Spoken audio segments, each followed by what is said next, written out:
Hello, good day. Today we're going to use the Microsoft 365. So first, we need to open the Microsoft 365. Pagkatapos niyan ay i-click natin yung Microsoft 365 at saka dito tayo mapupunta sa kanyang loob. Ito ang ating makikita. Then today, punta tayo sa Outlook at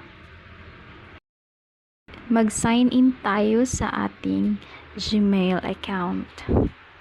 And after that, dito tayo pumunta sa new mail and to kung saan natin siya i-send yung file natin, which is that is my other account, my Gmail account. So we need to add the message, and then if we are going to send a file, we have here OneDrive and upload and share.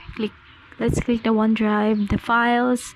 So we have here the files, the pictures. So we will click the document, then we will share and the link.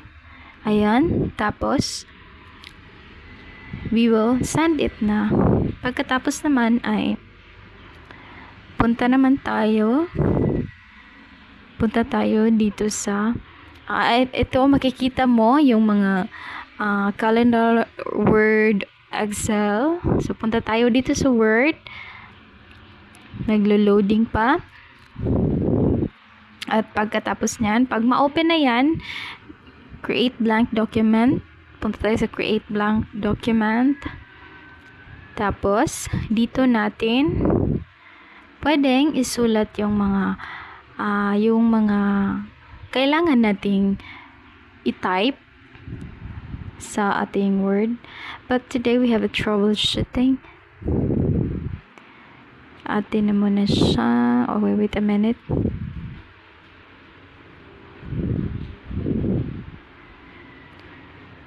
Okay, again, let's click the Outlook and then let's click the OneDrive. The Word, I mean. And then, again, we create the blank document. After that, pwede na tayong mag-type ng kahit ano, for example, ito, aking pangalan, Marian Angel P. Lubiano. Pagkatapos, auto-save na po yan. Basta sa OneDrive siya. Ayan, nakikita po natin na auto-save online to document. Ayan, pwede din natin siyang ma-export into PDF. Download as PDF comments, download as ODT, export to Kindle. But today, hindi naman na natin siya i-export. Let's share na muna. I-share natin siya para makita siya sa iba. Ayan, anyone, pwede natin siyang anyone, only people can access. So we have to can edit. Yes, this could be can edit for anyone, I mean. Well, let's send it to my second email, which is marianlobiano@gmail.com.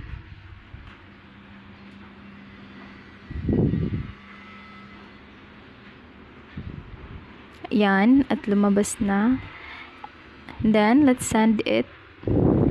Ayan, nasend na po yan. Next, punta naman tayo dito sa let's try another naman po.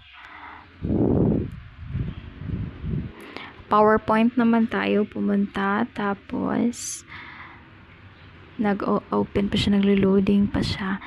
Let's also create a blank presentation. So dito sa PowerPoint, we can also edit a word. You can add title, which is my name. I will write my name here, Marian. And then, makikita natin dito sa this animation, dito sa insert, which is the new slide. We can add a new slide, this one. And also, we can add a picture, this device, stock image. Pili ka lang dyan. Pwede ka rin mag-add ng shapes. Ayan. Mag-a-add din tayo ng chart. For example, we can add the chart. Ayan na po. Nakikita po natin yung chart niya. Pagkatapos, ayan, idadrag naman natin siya. Ayan. Same lang po sa ginawa ko sa first slide. So, ayan. Auto-save din na po siya. You can share it to anyone. Kagaya lang din sa Word na aking ginawa po. Ayan. Makikita po natin dito ang lahat na pwede natin gamitin. Teams, calendars, PowerPoint, Note 1. Ayan. Auto-save na po yan. At saka, anyone can open the link also pag mag-open to anyone yan. Pag isi-save mo siya, tapos i-open mo to anyone. Yan, my group notes. Ayan po. Tapos, yung calendar. Pwede mo rin dyan makikita yung calendar. Ayan.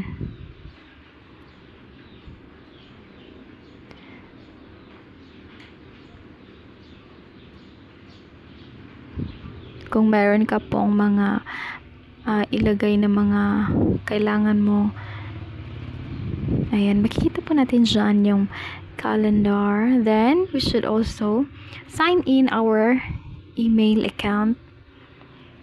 Ayan po yung calendar natin. So, pwede natin dyan ilagay yung birthday natin, yung mga holidays. Yes, yung mga events natin, pwede natin. Ayan po ang magagamit ng Microsoft 365. Tsaka maka-open din po tayo ng Teams. So, ayan, naka-sign in na po ako dito sa Teams. Kaya, diretso na siya dito po sa aking mga chatmate dito sa Teams. Ayan po sila. Diyan, nagda-direct na rin siya sa Teams. At saka, dyan siya.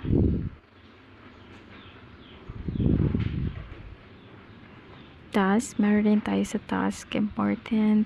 Then, dyan po natin siya makikita. Lahat ng gagamitin natin. So, ayan lang po. That's all. Thank you.